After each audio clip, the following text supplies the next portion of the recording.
All right, we're just getting started rigging my 2075 Pro V bass from Lund. First thing we're going to do is put a few talons on the back. This year there's no jack plate on the boat, so we don't have that accessory arm to mount to. We're going to mount right to that flush square transom.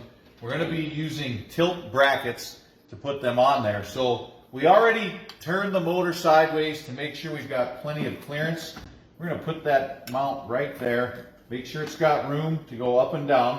And we took some of the panels out of the inside deck so we have access inside.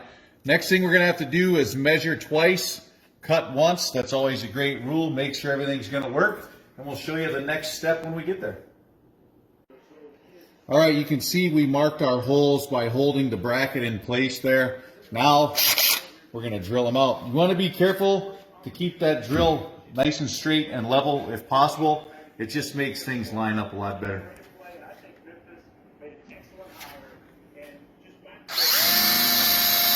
We got the tilt brackets mounted in place on both sides of the boat. We've opened the talon now, and the next thing to do is to put this talon mounting bracket on. You want to make sure you get it on right side up. All the holes go on the bottom, so we'll have that adjustment to keep our talons vertical. Looks like we need to use the top hole.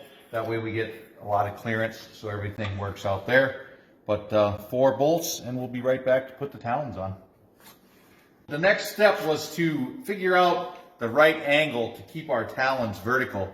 I used my level here to make sure the boat was level, and then we put it on the mounting bracket to make sure that the talon will be straight up and down when we finish the installation.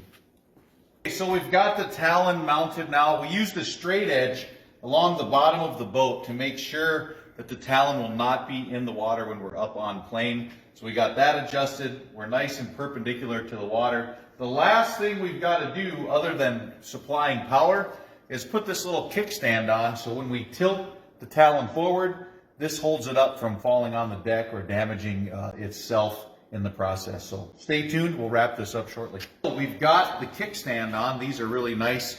If you want to tilt your talon forward, you can just move that out, lay it down. It'll set nice on the deck. Doesn't bounce off of anything that way. So there you have it, folks.